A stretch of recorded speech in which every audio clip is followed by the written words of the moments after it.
Oi pessoal, tudo bem com vocês? Na aula passada, vimos um pouco sobre citologia, certo? Introduzi para vocês os conceitos dos estudos da célula, vimos a teoria celular. E agora, para a gente conseguir aprofundar nesses estudos, vamos seguir com a química da célula. E por que estudar a química da célula? Nós vimos que todos os seres vivos, através da teoria celular, são formados por células. Do mesmo jeito, acontece com a composição química das células. Todas as células, todos os seres celulados, possuem a mesma composição química, ou seja, eles são compostos de substâncias inorgânicas e substâncias orgânicas.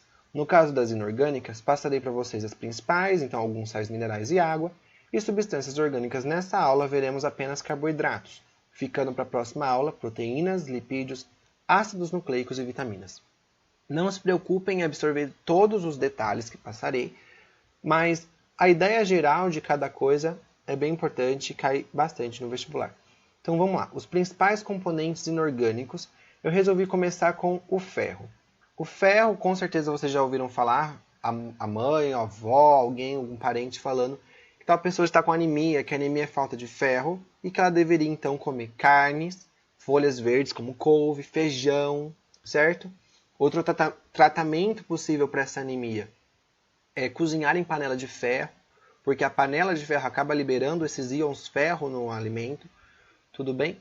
E por que acontece isso? Por que a pessoa tem que consumir ferro? Por que o ferro é tão importante?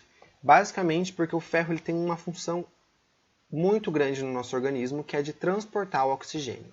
Então o ferro ele está combinado à hemoglobina, que está localizada nas nossas hemácias, nos nossos glóbulos vermelhos, que são as células responsáveis pelo transporte de oxigênio no nosso organismo.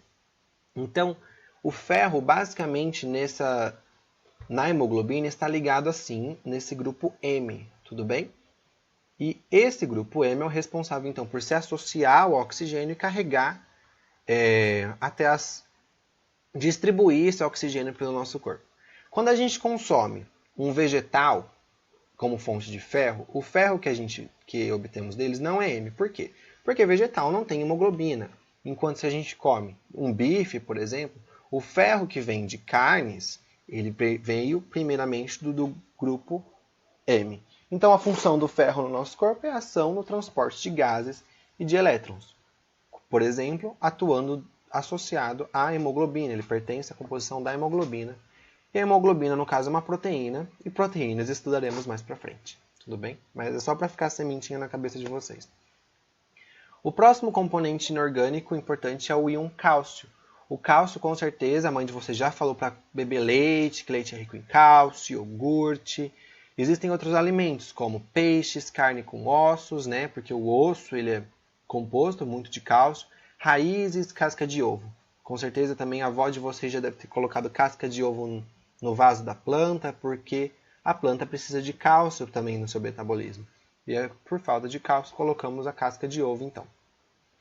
Beleza, e qual que é a função do cálcio no nosso organismo? A primeira função do cálcio no nosso organismo é a composição da matriz óssea. A segunda, a formação dos dentes. Coagulação sanguínea e contração muscular. Então vamos em partes aqui. A coagulação sanguínea vamos estudar mais para frente, mas contração muscular já coloquei aqui uma coisinha só para vocês absorverem um pouco, que seja. Na presença de íons cálcio, dentro das nossas células musculares, existem esses filamentos aqui. Filamentos que chamamos de actina e filamentos de miosina. O que acontece quando existe esse íons cálcio é uma diferença de polarização aqui entre as moléculas de actina e de miosina, fazendo com que as moléculas de actina deslizem sobre as moléculas de miosina. E esse deslizamento é o que produz o efeito de contração muscular. Tudo bem? Então tem uma musiquinha para vocês, para ajudar vocês a decorarem isso. É assim, ó. Actina, miosina, não encurtam, só deslizam na presença de íons cálcio com o gasto de ATP. Então o que é esse gasto de ATP? O gasto de ATP é o gasto de energia no nosso corpo, certo? ATP é o jeito que o nosso organismo obtém energia, produz energia e armazena energia. E gastando esse ATP, então, significa que a gente está gastando energia para fazer essa contração muscular. Tudo bem? Aqui eu coloquei um exemplo do ciclo de cálcio no nosso organismo. Então, sobre baixa concentração de cálcio, o que a nossa tireoide faz? A nossa tireoide ela começa a produzir o paratormônio, e esse paratormônio age lá no osso, estimulando a liberação de cálcio. Então, a gente descalcifica o nosso osso para suprir a necessidade de alguma parte bioquímica do nosso organismo. Enquanto que, sobre alta concentração do sangue, a tireoide vai produzir a calcitocina, e essa calcitocina inibe, então, essa liberação que estava acontecendo de cálcio pelos ossos, certo? Então, é sempre bom termos alta concentração de cálcio no sangue, para não ser necessário retirarmos cálcio dos ossos, porque isso, com certeza, fragiliza a nossa matriz óssea. O próximo componente inorgânico aqui para falar para vocês é o iodo. As fontes de iodo são sal de cozinha, peixes e frutos do mar. O sal de cozinha, vocês devem ter visto na química, que ele é, na verdade, cloreto de sódio. Se é cloreto de sódio, por que tem iodo lá? Porque o sal de cozinha ele não é somente de cloreto de sódio. O que os governos fazem, o que as produtoras de sal fazem, é adicionar iodo a esse sal de cozinha pelos benefícios que isso traz ao nosso organismo. Por exemplo, sobre um acidente radioativo que aconteceu em Chernobyl, os pesquisadores que souberam primeiramente desse acidente começaram a consumir iodo. Por que eles fizeram isso? Justamente porque uma das funções do iodo no nosso organismo é compor os hormônios na tireoide. Então acaba que o iodo, todo o iodo que estiver no nosso organismo, acaba se concentrando na tireoide para a produção desses hormônios. Se a gente absorve o iodo radioativo advindo de um acidente nuclear, esse iodo radioativo se concentra na tireoide e faz com que que pode ocasionar, né, câncer nunca é algo certo, e pode ocasionar quase que certamente um câncer de tireoide. Então esses pesquisadores eles consumiram uma quantidade sobrecarregada de iodo não radioativo para que esse iodo radioativo acumule na tireoide. E quando a nossa tireoide for produzir esse hormônio, ela escolhe o iodo não radioativo, certo? Porque tem muito iodo radioativo, já que eles consumiram, para pouco iodo radioativo que foi absorvido. Então é isso que acontece sobre essa utilização de iodo, certo? O que acontece sobre a carência de iodo? Nas crianças, a carência de iodo pode provocar o cretinismo, que é basicamente um retardo mental. No adulto, o hipotiroidismo. E o hipotiroidismo e o hipertiroidismo são coisas que a gente deveria aprofundar aqui. Então, o hipotiroidismo ele é marcado pela redução do metabolismo. Se reduz o metabolismo, significa que a pessoa ela gasta menos energia, certo? Se ela gasta menos energia, ela costuma ter um aumento de peso. Além disso, a temperatura corpórea da pessoa também reduz e a pressão do mesmo jeito. A pessoa tem um aumento de peso, como disse, e a apatia. Além de mixedema. Mixedema é esse tipo de que acontece aqui na pele, estão vendo? A pele fica áspera, bem seca, meio ríspida assim. E na questão do hipertiroidismo, é o contrário, certo? Do hipotiroidismo. Basicamente, então, se a pessoa no hipotiroidismo sentia cansaço, no hiper ela não está cansada. O organismo dela é extremamente agitado, certo? Se aqui o cabelo era seco, aqui não vai ser. Se aqui ela aumenta o peso, no hipertiroidismo tem perda de peso, porque com alto metabolismo a gente consome muito mais energia, certo? O hipertiroidismo é marcado também por esse pescoço inchado. Por quê? Porque a tireoide ela aumenta de tamanho. Ela tem uma hiperfunção, certo? Além disso, no hipertiroidismo, eu acabei invertendo aqui a ordem das imagens, mas o hipertiroidismo ele é marcado pela exoftalmia, que é justamente esse olho mais saltado para fora, certo? Então, suores, olhos salientes, seria isso, a exoftalmia, enfim. Aqui eu trouxe para vocês o magnésio, que é outro importante componente inorgânico, certo, das células. E quando a gente falou sobre o grupo M, é basicamente isso aqui que eu quis dizer para vocês. Ó, tá vendo? O ferro localizado no meio do grupo M, tudo bem? Dentro da hemoglobina. Enquanto que, para as plantas, tem uma molécula muito parecida com a hemoglobina, que vocês conhecem como clorofila. Dentro da clorofila, nós temos um grupo em que, no lugar do ferro, temos o magnésio. Tudo bem? Então, o magnésio ele é consumido por folhas verdes e castanhas. Onde tem clorofila? Nas plantas. Então, se eu consumir uma folha verde, eu tenho magnésio como fonte. Qual a função do magnésio? Ele compõe os ribossomos, que estudaremos mais para frente nas organelas da célula, certo? E compõe quimicamente a clorofila. Então, eu trouxe aqui só para fazer essa comparação para vocês, que enquanto o nosso pigmento do sangue, o sangue é vermelho por quê? Porque tem ferro. A diferença, basicamente, daqui para cá, é o íon. Então, quem que dá a cor no nosso sangue ser vermelho? A hemoglobina que tem o ferro. Na clorofila, porque ela é verde? Porque ela tem magnésio. Tudo bem? O próximo componente que eu quero falar para vocês é o fósforo. Quais são as fontes de fósforo? Temos carnes com ossos, raízes, castanhas e ovo. Percebam que o ovo ele esteve presente em quase todos os componentes inorgânicos. Então, gente, se ficou na dúvida sobre uma fonte de alimento, fala ovo. Sério. Se o vestibular perguntar, fonte de tal coisa. Não sabe, você não tem ideia de qual seria uma fonte específica para aquilo. Coloca ovo, que vai estar certo. Beleza? Então, fontes, carnes com ossos, raízes, castanha e ovo. Função. O fósforo ele compõe a nossa membrana plasmática. A membrana plasmática eu falei para vocês na aula passada, certo? Que é aquela camada que reveste a célula. Ele compõe nucleotídeos, participa da calcificação dos ossos e dentes, assim como o cálcio, certo? O fósforo também tem um papel importante nisso. E armazenamento e transferência de energia para a célula. Isso aqui, gente, é de extrema importância. Lembra que eu falei para vocês do ATP na contração muscular? O ATP é essa molécula aqui, ó. Certo? Então, nós temos 3 fosfatos, por isso que é ATP. O T e o P, no caso, são trifosfato. Então, 1 fosfato, 2 fosfatos, 3 fosfatos.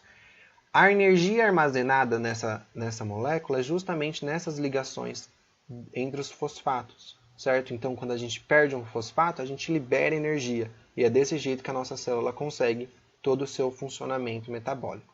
Liberou outro fosfato, tem mais energia. Tudo bem? É desse jeito que funciona a armazenagem de energia. Aqui, na composição da membrana plasmática, estão vendo essas bolinhas aqui? Essas bolinhas, elas são os grupos fosfatos. Então, ó, cada um dessa bolinha com rabinho é um fosfolipídio, que estudaremos mais para frente, quando eu for falar de lipídios. Mas só para ficar a ideia para vocês, essa bolinha aqui é um grupo polar, porque é um fosfato. Tudo bem? Próximos componentes inorgânicos, sódio e potássio. A fonte de sódio, sal de cozinha, tudo bem? Cloreto de sódio. Fontes de potássio, frutas, principalmente bananas e frutas cítricas. Quais são as funções de sódio e potássio? Dentre as funções de sódio e potássio no nosso corpo, temos o controle da entrada e saída de água na célula e a transmissão e transporte de impulsos nervosos. Tudo bem? Então, como funciona esse controle de entrada e saída de água? É basicamente esse esquema aqui, só que o sódio e o potássio atuam numa visão mais intracelular da bioquímica, certo? Mas o que acontece com a célula quando a gente coloca num meio isotônico? O que é um meio isotônico? Um meio com a mesma concentração de sal no exterior do que no interior da célula. O tanto de água que entra na célula acaba sendo o mesmo que sai. E por isso a célula fica bonitinha lá. Se a gente coloca a célula no meio hipotônico, no caso essas células aqui são hemácias, certo? Se a gente coloca a célula no meio hipotônico, o que é isso? O meio de fora possui menos sal do que o meio de dentro da célula. Se o sal está concentrado dentro da célula, a água ela vai para onde tem sal. Então ela vai entrar muita água dentro dessa célula, fazendo com que essa hemácia sofra uma lise celular. O que é lise celular? Rompimento da célula. Enquanto no meio hipertônico, o que é um meio hipertônico? O meio ao redor da célula está muito concentrado de sal comparado ao interior da célula. Se a água vai sempre para onde tem sal, a água acaba saindo da célula, indo para a concentração de sal fora, certo? Deixando a célula meio murchinha, sequinha. Tudo bem? Então, o sódio e o potássio eles participam desse controle, controlando a entrada e saída de água. Como? Porque a nossa célula no nosso organismo, ela está num meio isotônico, certo? Existem bombas de sódio e potássio na membrana plasmática, e essa bomba de sódio e potássio, ela vai colocando sódio e potássio, invertendo, tentando colocar uma concentração ideal de cada um fora e dentro da célula, certo? Agora a gente chega para água. A água é com certeza um dos principais componentes inorgânicos, é o que vocês mais têm que saber. A água é a substância mais importante quantitativamente para os seres vivos. Por quê? Porque ela tem maior quantidade em cada ser vivo, de 68% a 70% em cada ser vivo. A água é famosa por participar de todas as reações metabólicas. Então, de toda reação no nosso corpo, a água está lá envolvida de alguma maneira. Seja o meio em que aquela reação está acontecendo é aquoso, ou seja, participando daquela reação bioquímica. Então, por isso, a água é conhecida como solvente universal. Tudo bem? As moléculas de água formam um tipo de ligação fraca, chamada de ponte ou ligação de hidrogênio, as quais são essenciais para a estabilidade da célula. Ultimamente tem se chamado mais de ligação de hidrogênio, mas se vocês virem ponte de hidrogênio, está correto do mesmo jeito. E como que funciona mais ou menos isso? Aqui nós temos uma molécula de água, tudo bem? Acontece que o oxigênio ele tem uma carga mais negativa do que o hidrogênio. Por conta disso, o oxigênio de uma molécula de água acaba sendo atraído pelo hidrogênio da outra molécula de água. E é justamente isso que forma as pontes ou ligações de hidrogênio. Então, uma molécula de água quer sempre ficar muito pertinho da outra. E isso gera, então, essa ligação. Certo? Dentre as é uma ligação fraca, é importante falar isso para vocês. Ela é dita como uma ligação fraca. Só que dentre as outras ligações fracas que temos, a ligação de hidrogênio ou ponte de hidrogênio é a mais forte.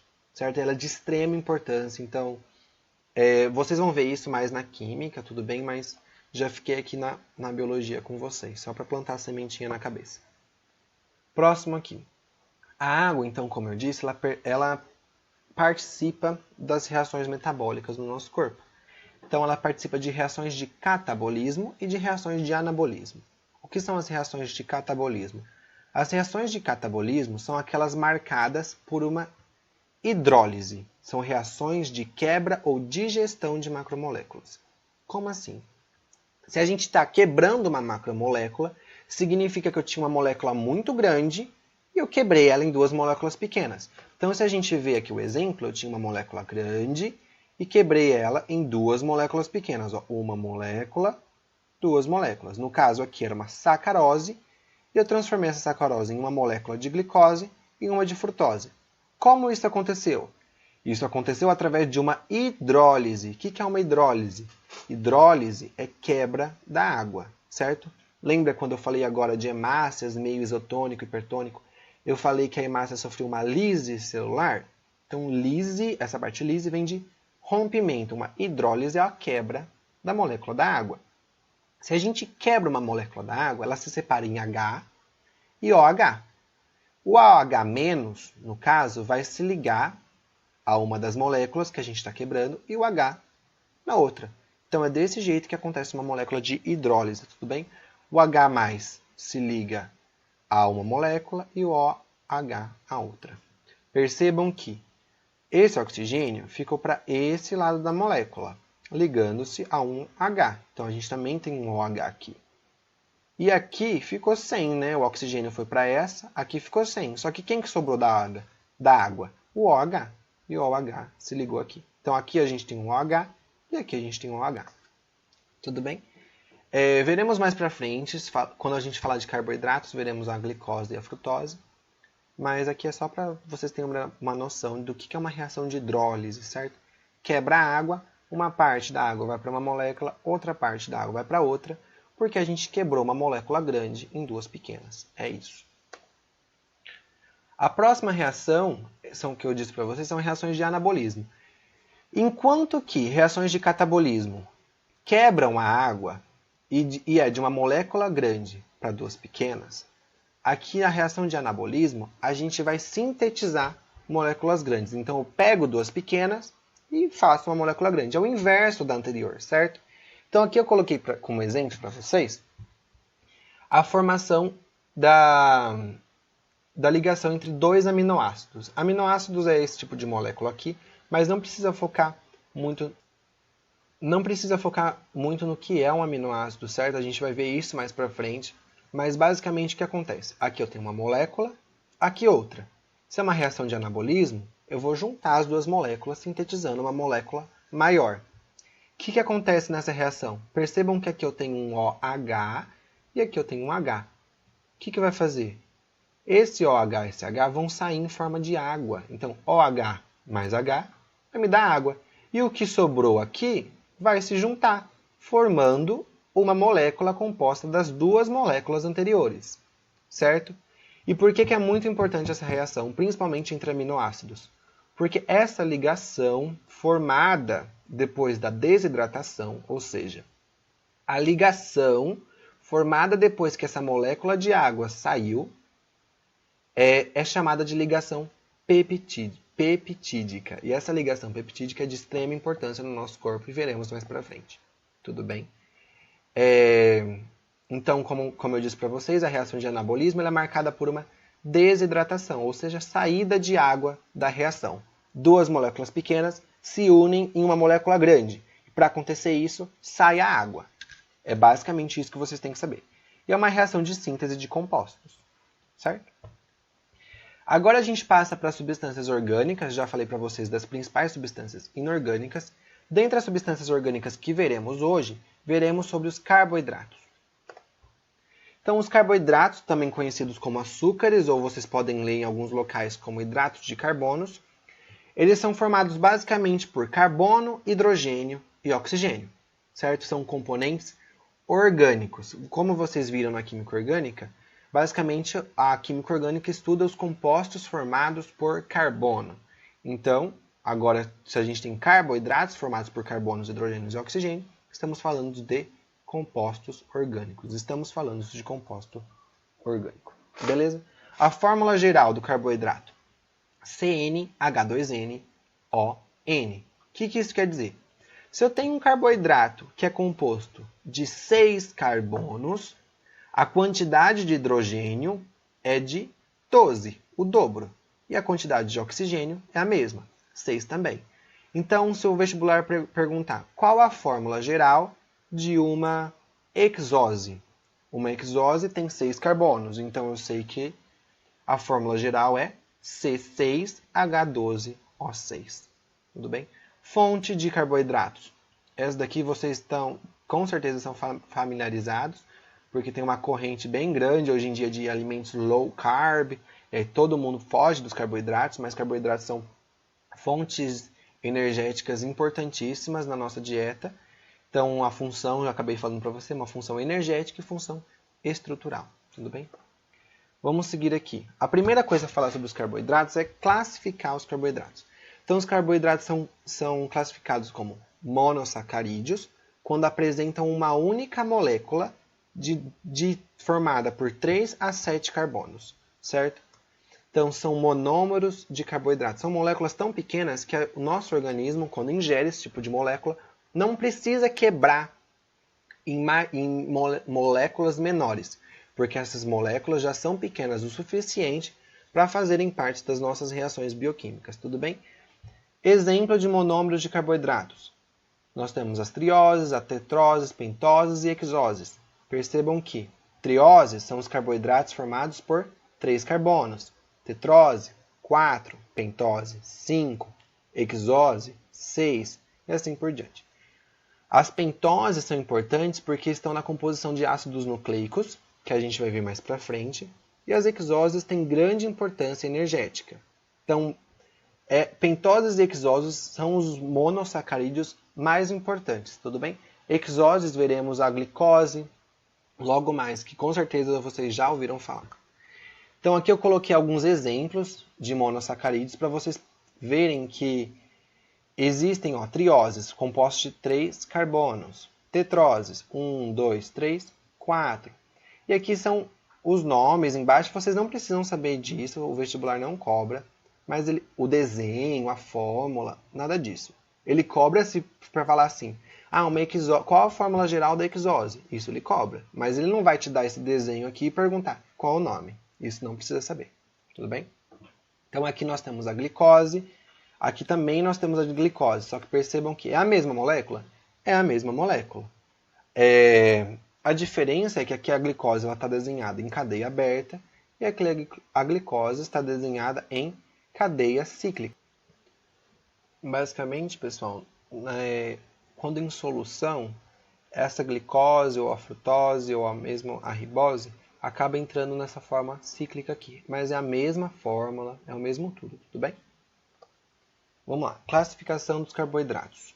Os carboidratos, então, como eu falei para vocês, são classificados em monossacarídeos e a próxima classificação é oligosacarídeos. Enquanto monossacarídeos eram de 3 a 7 carbonos, os oligosacarídeos eles são formados de monossacarídeos. Então, eles são formados de 2 a 10 monossacarídeos. Por exemplo, tínhamos aqui a glicose, certo? A glicose é um monossacarídeo de 6 carbonos. A partir da junção de duas moléculas de glicose, eu tenho a maltose, certo? Através de uma ligação glicosídica. E olha aqui o que aconteceu, não é uma reação anabólica, eu não parti de uma molécula, de duas moléculas pequenas, construir uma molécula grande, certo? Com a saída de água. Percebam então que aqui é uma reação anabólica e a ligação formada a gente chama de ligação glicosídica, certo? No caso, entre duas moléculas de glicose, formam maltose. Existem outros exemplos, então, de oligosacarídeos. Os oligosacarídeos eles são divididos de acordo com o tanto de carbonos, de acordo com o tanto de monossacarídeos. Então, se temos dois monossacarídeos, formando um oligosacarídeo, esse oligosacarídeo é chamado de disacarídeo. Se temos 3 monossacarídeos, ele vai ser chamado de trissacarídeo. Se temos 10 monossacarídeos, por exemplo, 10 moléculas de glicose, uma do lado da outra, todas ligadas entre si, teremos um decasacarídeo, certo? Então, os mais importantes aqui são os disacarídeos, porque eles têm função energética. Quais são os exemplos? A maltose, que eu falei para vocês, que vem da união de duas moléculas de glicose. A sacarose, que é o açúcar de cozinha, certo? Aquilo é basicamente sacarose, que é glicose mais frutose. E a frutose que dá esse gostinho doce, que vem das frutas, principalmente. E a lactose é a glicose mais galactose. Tudo bem? Lactose rica nos laticínios, certo? Muita gente intolerante à lactose. Intolerante à lactose, isso normalmente tem a ver com a deficiência ou a não produção da enzima lactase no organismo humano, certo? E na aula de enzimas a gente estuda isso mais aprofundadamente. Mas então temos aqui os exemplos de sacarose, lactose e maltose. Certo? A maltose, glicose com glicose, sacarose, glicose com frutose, lactose, galactose com glicose. Só a galactose é o quê? É um monossacarídeo. Só a glicose, um monossacarídeo. Só a frutose, um monossacarídeo. A partir do momento que eles se juntam 2 a 2, formamos disacarídeos. E esses disacarídeos, esses 3, por exemplo, vocês têm que saber para o vestibular.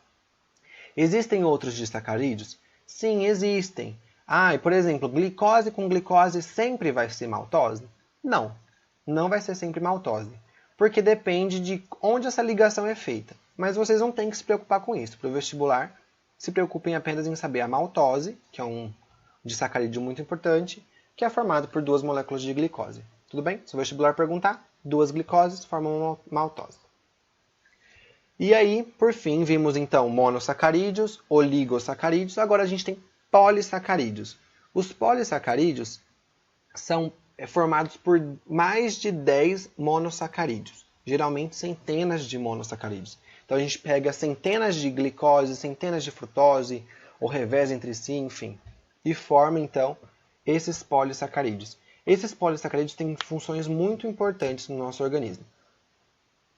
Eles podem ter função de reserva, no caso, para animais, quem é o polissacarídeo de reserva? O amido. Para animais, o glicogênio.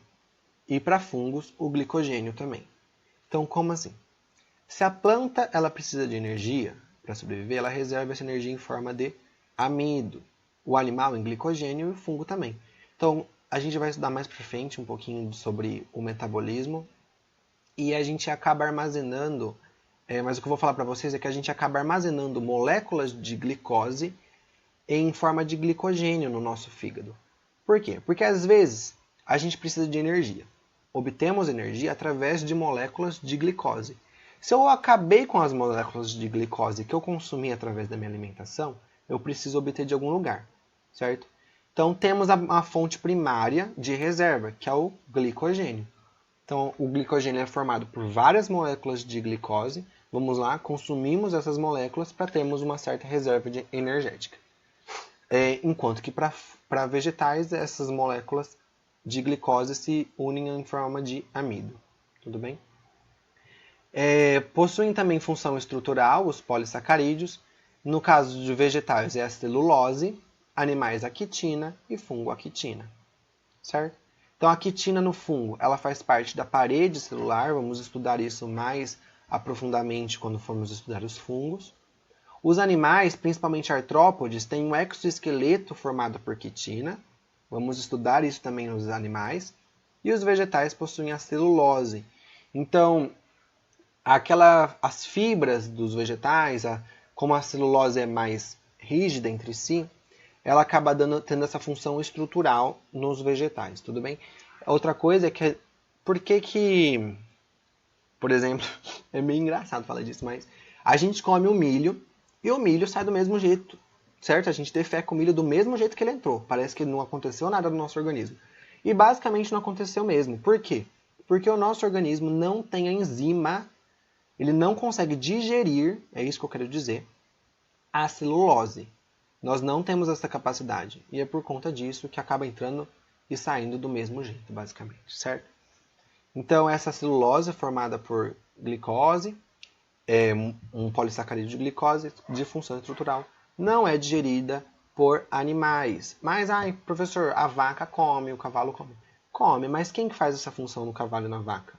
E no coelho, nesses animais? Dentro do intestino ou do rumen e dos estômagos que a vaca tem, né? Existe uma microbiota e essa microbiota atua. O que é uma microbiota? Bactérias. E essas bactérias vão atuar consumindo essa glicose, essa celulose e transformando a celulose em glicose, em energia para a vaca ou para o animal em questão, certo? Terminamos então carboidratos. O próximo item seria sobre lipídios, que, como eu disse para vocês, fica para a próxima aula. Espero que vocês não tenham dúvidas. Se tiverem também, entrem em contato comigo. Bons estudos para vocês e até semana que vem.